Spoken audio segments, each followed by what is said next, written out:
Welcome to Pretty Lies and Alibis. Let's seek the truth and travel the long road to justice together. What you know, Alibuyers, welcome to another episode of Pretty Lies and Alibis.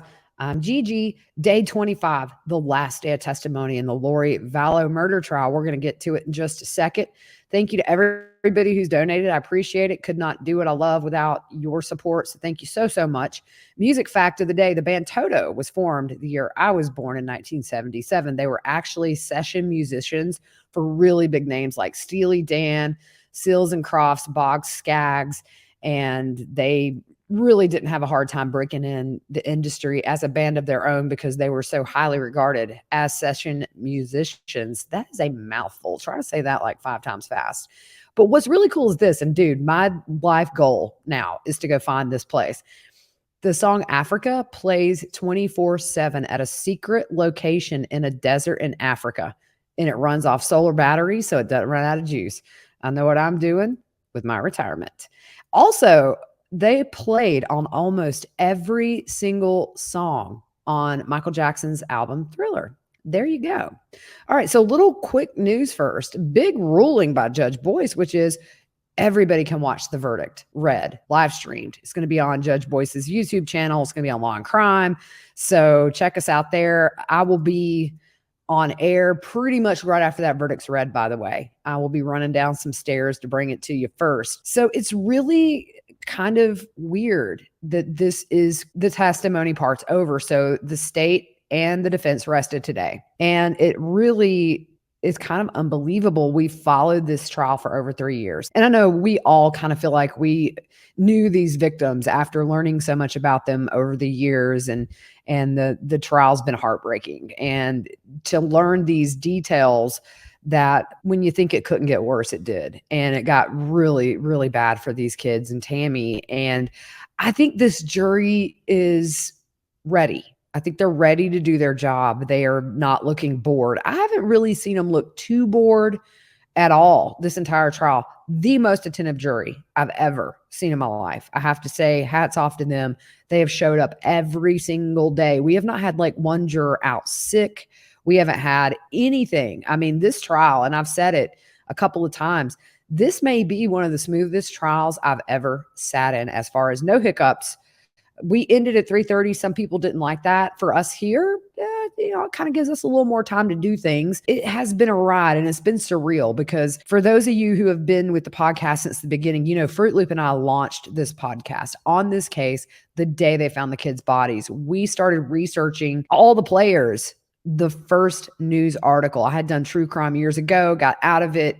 And then when I read about this case, the first article, I texted my best friend. I'm like, you've got to read this. This is going to be crazy. We weren't wrong. Unfortunately, it is just so tragic. And it probably will always be the craziest case that I've ever covered. And that's saying something. I just want to take a moment to acknowledge Charles, Tylee, JJ, and Tammy. That's the reason we're here. And the storm stuff, it's funny. We need to laugh. I had somebody who didn't like the fact that I tweeted out something funny about the storm yesterday. But, you know, everybody who has sat in that courtroom for 5+ weeks now, it's been heavy. And it's hard when you're looking at remains of kids and you're looking at what's left of poor Tylee. If you can bring humor into really dark stuff, then it's not a bad thing as long as it's not at the expense of any of the victims in the case. And I will walk away from this, Mike, if I ever do that on this show.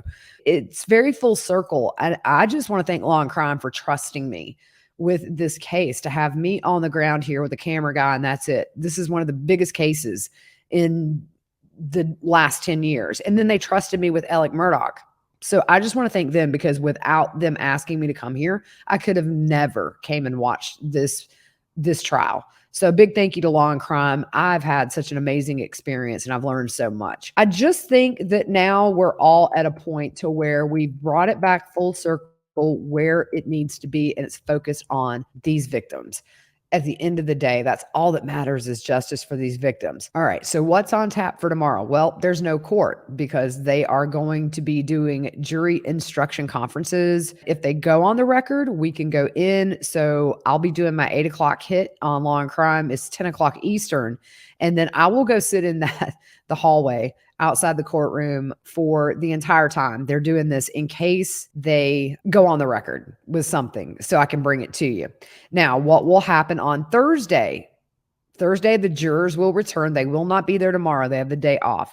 Thursday, we will have closings and then jury instructions, and then they get the case. And then we wait. People have asked all day between text messages and inboxes on social media and then here at the courthouse, what do you think? Did the state prove it? I think the prosecution did a fantastic job of breaking this down into bite-sized pieces to lay the foundation for this jury. And then they slowly added pieces. And then the picture just became clear, I think, to these jurors. If you've watched their facial expressions and their body language over these past few weeks, it went from, whoa, like blown away, to, all right, it just got crazier, but I'm kind of used to it by now. I don't think it's been lost on this jury. And some people say, well, I don't think this was proven, that was proven. Here's the thing. Lori Vallow is going to be the reason she's found guilty, because these body cam videos of when they did the welfare checks, Lori just lies so convincingly. Then the video we saw of them in Hawaii when they serve her with the order to produce JJ and Tylee by a certain date, and she just looks bothered, like as if, do not interrupt my sunbathing, and, just nonchalant. Those things were very powerful for the jury. These little things that Lori texted, such as Tylee must have turned dark because she cleaned her room. There was a woman who literally just shook her head like, wow. So I'm not worried. Some people are worried about Tammy Daybell's conspiracy charge that Lori has, but they're going to drive home in closings that Lori was shopping for wedding rings and wedding attire and everything else way before Tammy Daybell was dead.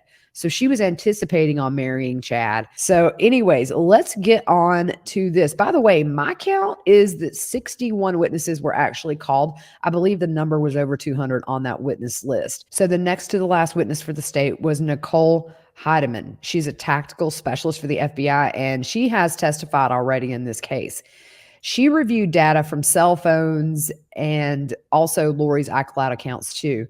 So we start getting into loin fire, y'all. Have mercy on my soul. It was written actually in a combination of email, text messages, and notes, and they were sent to the Lolly Time iCloud account. Remember, that account was created in April, cut off in November, like the Lori for Style, when she and Chad went off the grid. But she had to piece this story together because it was in so many different places. So the defense conducted some questioning with the witness before her testimony, and they asked if the James and Elena story is what it was actually named, and she said no. So the defense asked if she's aware that Chad is an author and writes fiction, and she said she believes this is a true story because it has past events that were significant in Lori and Chad's relationship echoed in this story, in this nasty story, y'all.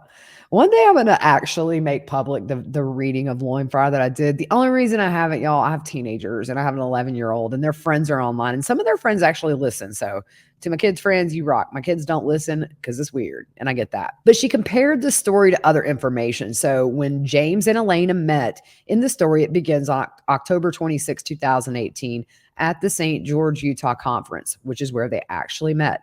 They show a picture of Chad and Lori. It looked like Melanie Gibb, a couple of other women the weekend that Lori and Chad met. And it was a little blurry for me. I don't know. I had my glasses on, but it was up on the screen for a little while. I noticed a lot of jurors looking at that picture. I actually noticed that Lori was kind of looking over on the defense monitor a couple of times too. She found that in the story, James Googles Elena when they first meet. That is consistent because Chad Googled Lori. And I mean, Google, this is not like some stupid Chad text. I'm Googling you. He Googled Lori Vallow on October 26, 2018. There was also the mention of a novel. And in the James and Elena Loinfire story, he wrote a book called The Renewed Earth. And that is a book Chad actually wrote himself. There were also references to meeting on November 16th and 17th, 2018 in Arizona, where they attended another conference. And this also is where they found those temple records showing that Lori and Chad went to the temple at the same time. This is also echoed in the story. So the similarity, she points out, she invited friends to stay with her at her house, including Chad, in real life and in the story. Travel between the character Elena and Lori, it says Elena visits James in Idaho. This happened in April of 2019. Lori visited Chad in Idaho when there was a mention of a podcast. James travels to Arizona to do a podcast with Lori and friends.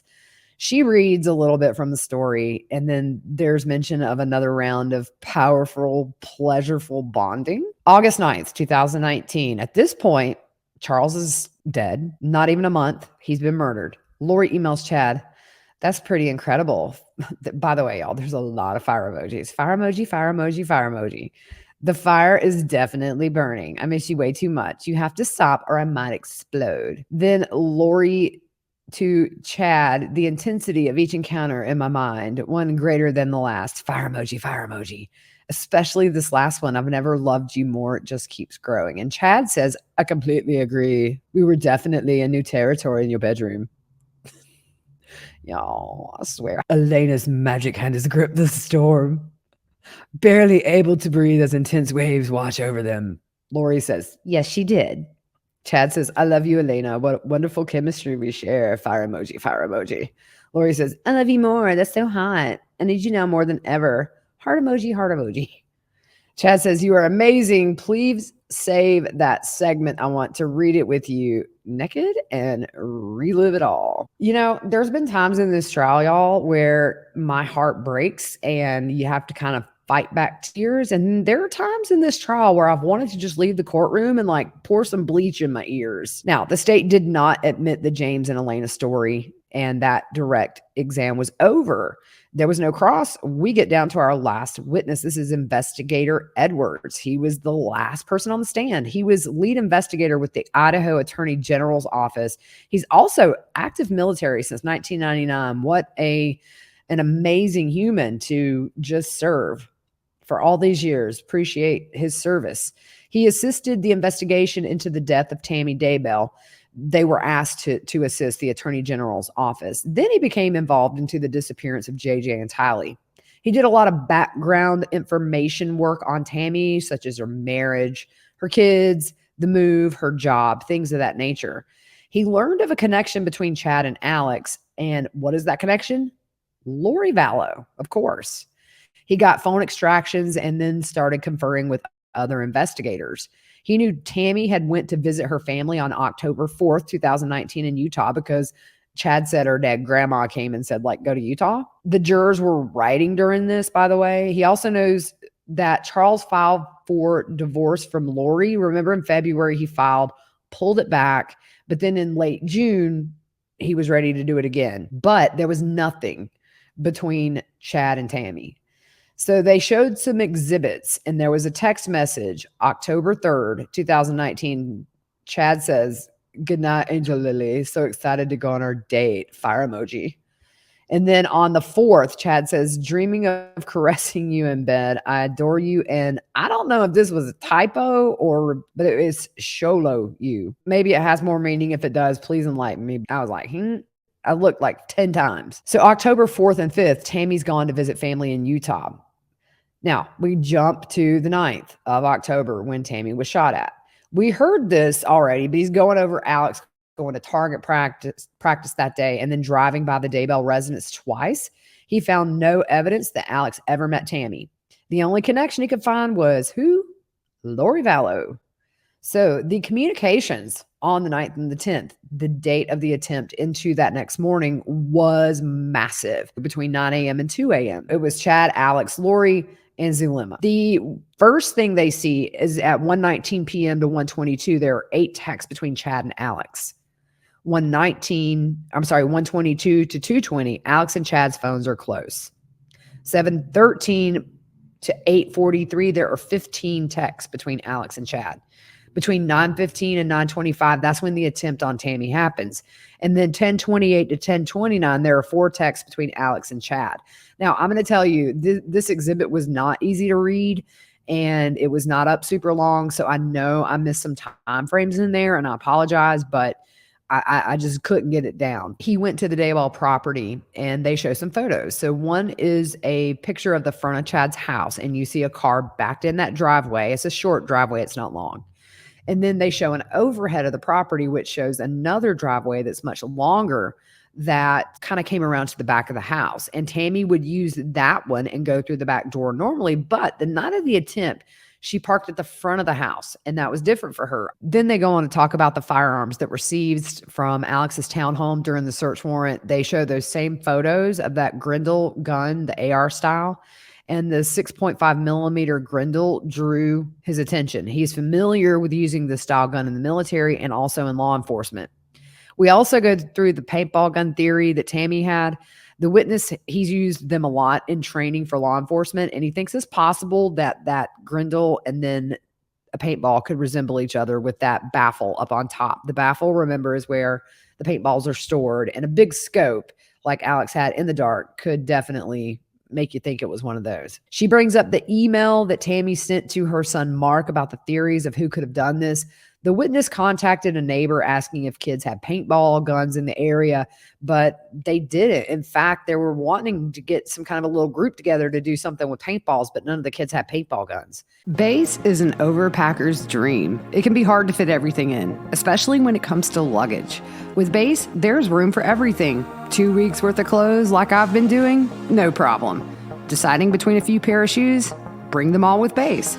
Base was created by actress Shay Mitchell to make sleek and affordable bags, luggage, and accessories designed to help you travel effortlessly while still looking fashionable. Base has thought of everything you could ever want in a piece of luggage. 360-degree gliding wheels, a cushioned handle, built-in weight indicator, washable bags for your dirty clothes, and all the interior pockets you need to keep organized. Their luggage comes in multiple sizes and colors, and for my shorter trips home on the weekends from here in Idaho, the Weekender bag is the most functional, and it even has a place to store your shoes separately. Every piece is made to look better with miles, so you don't have to worry about it in cargo or overhead. And Base has over 30,000 5-star reviews. Whether you're packing for a quick trip or looking to breeze through the security line, Base has your personal items covered. Right now, Base is offering my listeners 15% off your first purchase by visiting basetravel.com/whattheworld. Go to basetravel.com/whattheworld for 15% off your first purchase. That's Base, BEIS, travel.com/whattheworld.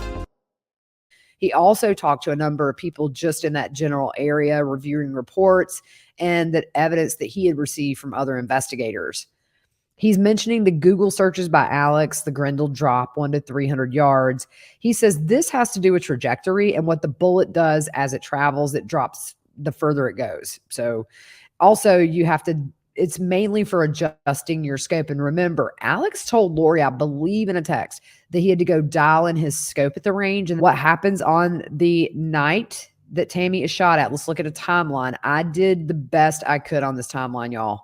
It was kind of small print. It was not easy to read, but if I made a mistake, you'll never know because I don't think we'll get to see this stuff. So I'm just going to go at it, right?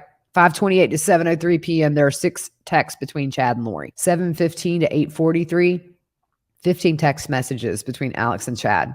8:30, what are Lori and Zulema doing? They're doing a casting session. Tell me they didn't know. 9:04 to 9:28, there are 6 texts between Lori and Zulema. 9:15 to 9:25 is when the attempt on Tammy happened. And then 9:30, 2 texts between Chad and Lori.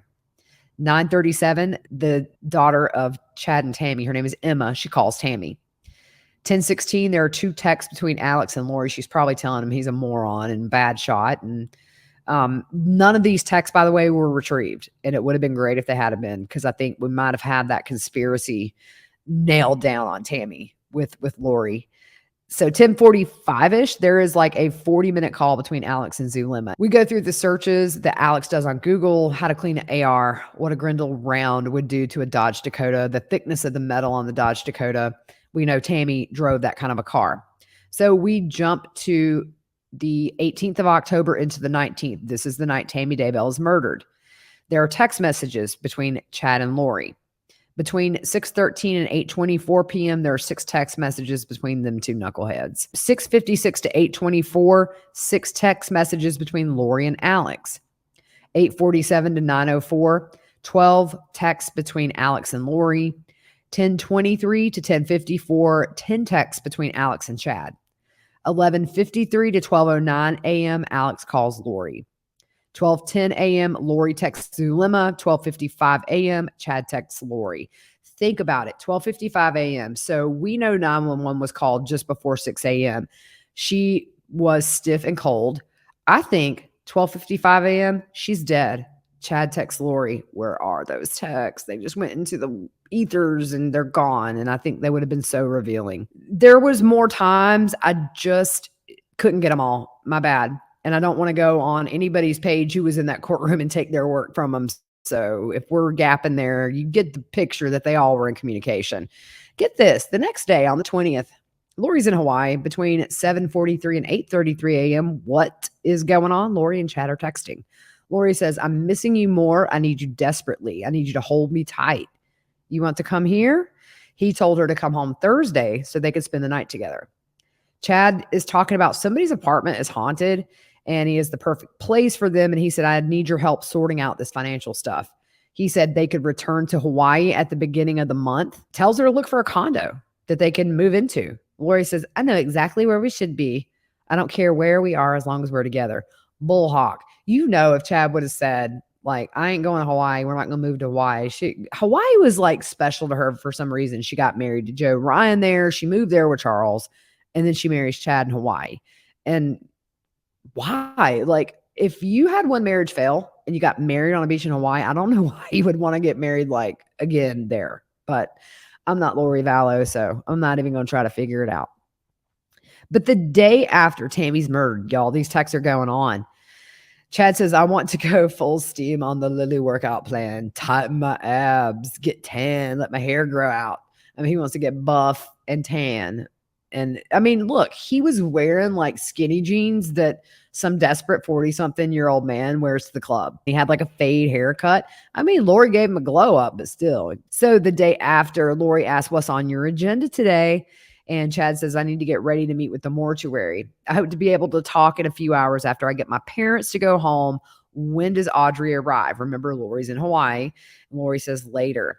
On the 23rd, Chad says, I love you, Lily. Eagerly anticipating our alone time, craving you intensely. Both of Tammy's insurance policies, as we know, paid out to Chad. They point out that marriage date of November 5th, 2019, just to remind the jury, less than a month, 2 weeks later. This witness was also at Chad's property the day the bodies were found. And so we see some pictures. They show kind of a mound of dirt, and this is the spot where JJ was. He noticed the contour of the earth was different in the form of a rectangle, and you could tell if you were standing above it. So they peeled the first layer of grass and dirt, found rocks, then more dirt, then that wood paneling, and then exposed a round black bag. The FBI were the ones that cut the small hole in the black bag, which then exposed the white bag. And then the white bag was cut open, which exposed blondish brown hair. This witness gets emotional on the stand during this, saying that he knew they had found JJ. And he said he has a son at that same age. Just, you could feel it. Several of them, just thinking back to that horrific day, something that you and I can never imagine, finding in the dirt a little kid, a 16-year-old girl, what's left of her. I don't know how they turn it off. And so I totally respect all these hardworking men and women who do things that we just don't ever want to see. I hope they find peace with this in the future because it's going to stick with them. We're on cross. And Mr. Thomas is going through like all of his experience. Mr. Thomas always kind of goes back to training and credentials and that sort of thing. He asked if he talked to any of Tammy's coworkers. He did. Tammy's daughter, Emma, also worked at the school with her. So Mr. Thomas brings up the 90 calls and texts and all those communications. There were 8 texts from Alex to Chad from 119 to 122, and we don't know what was in those text messages. So Thomas really jumps on that saying, well, you don't know what they were talking about.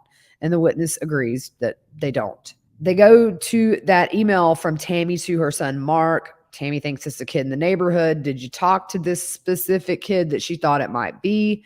And the witness says it wasn't mentioned to him, but just remember, this kid was not bipolar. He's autistic and he lived further away. He handled the AR that belonged to Alex, and the defense asked if it was heavy, and the witness says it was heavy. The defense also asked about Alex's search on a Grendel drop, and he says there's an allegation Tammy was shot at with a paintball gun, and the witness says, yeah, or a Grendel.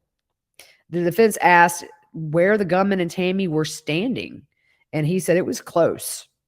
The defense says you were on SWAT, and you read the email about Tammy hearing a click and a whoosh. Is that consistent with someone shooting a Grendel at close range? And the witness says probably not. So a timeline of the call and text, Mr. Thomas points out they don't have the text, and that is speculation that any of these text messages have anything to do with the attempt or the murder. The witness says, based on my training, I would assume this is about a shooting. So timeline of the night Tammy is killed, there's no content again for those texts listed. Alex arrived at the church at 10:07 p.m. and the defense asked about that geofence with the 150-meter radius. The witness said he didn't testify to that. He doesn't know. The defense says you reviewed the cast report, but not the geofence. And he said he reviewed it, but he could not testify to it. So the cross was over. There was some redirect by Lindsay Blake, and she asked if he reviewed phone data with other investigators who created charts. He said he did. And then the distance from that church Alex was sitting at to the Daybell house is 2.6 miles. And there was contact between all parties during these key times. And he said if the Grendel jams before rounds come out, you may have like a very minimal noise. If it fired, you would hear that whooshing sound. A device associated with Alex was in the Daybell area on the night Tammy was murdered. And there's contact between Alex and Chad on these dates. What's the common thread? They end it with this. What's the common thread in all this? Lori Vallow. No further questions. Mic drop by Lindsay Blake, who I love, by the way. She's adorable. Y'all.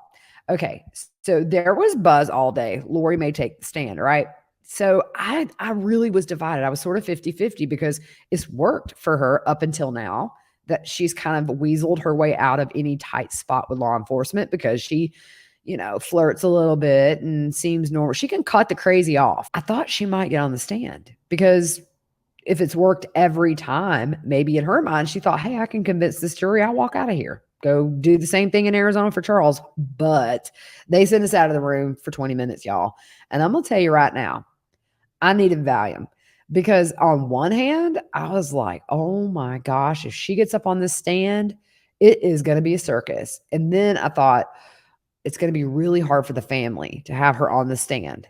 So I was really divided about whether I wanted her to. Ultimately, I think everybody maybe wanted her on that stand to see what she was going to spew. Now, I will say that I was a little disappointed when we go back in. The defense says that they don't feel the state proved its case. Therefore, they arrested, didn't call any witnesses. Zero, none. But think, who are you going to call? No mental health defense. You can't call a mental health expert. No family has been here. Well, Summer was here. She stayed for a bit of the testimony after she testified. Colby testified and left. Then Lori's Uncle Rex and her cousin and another family member, they were here a few days and seemed like very nice people. But other than that, who are you going to call to testify for her? Well, the witness list was sealed, so we don't know who was on the defense witness list potentially, but ultimately it's over. And tomorrow they will finalize those jury instructions. And then Thursday we'll have closings, and it's going to be a free-for-all on verdict. So if you are not right there at that courthouse when that verdict is announced, you might be watching it from the overflow. Y'all, I ain't even lying. I will knock over somebody because if I have sat in this trial for 6 weeks and I'm not in there when that verdict is read, I will throw myself in traffic because I want to see her face up close because I fully believe the state's proved its case. And I think that she's going to be found guilty and she will just go away. Can you guys imagine if she's found guilty? She's going to prison. She's gone. Like she will fade into oblivion, and prison is not going to be little teeny tiny Madison County jail. It is a different world. You've got hardened criminals, and guess what they hate? Child killers. They hate mothers who kill their kids. If you go back to my Glimpse at Life series, me and Fruit Loop did a long time ago, I have a lot of insight from a friend of mine who is in a women's prison in California for life about what happens to women that hurt their kids. It is not a pleasant existence in prison, nor should it be, because what we've seen on that screen, the bodies we've seen on that screen, the destruction that we've seen, no mercy, zero mercy. Chad, it's going to be at least next year, right? We're thinking maybe June of next year. It's okay. The witnesses need a break. The prosecution needs to rest and reset. So I'm not mad. The family, most importantly, y'all, the family needs time to digest this. They've learned new things throughout the course of this trial that they didn't know that are painful. They've seen things that are painful. So I'm not mad that Chad's going next year, because everybody gets a breather and justice will come. You know, the long road to justice, we talk about that. Look at the Wagner case. All right. We're over 6 years since the murder of the Roden family and Hannah Hazel Gilly. We still got one more trial to go. It is okay that his trial's next year, y'all. Okay. And that just means the prosecution is going to rest up. They're going to be strong. There's going to be different facts coming out. But most importantly, give these families time to digest what they've learned. We will get there, y'all. All right, I'm out. Hope you guys have a good one. We will talk to you soon.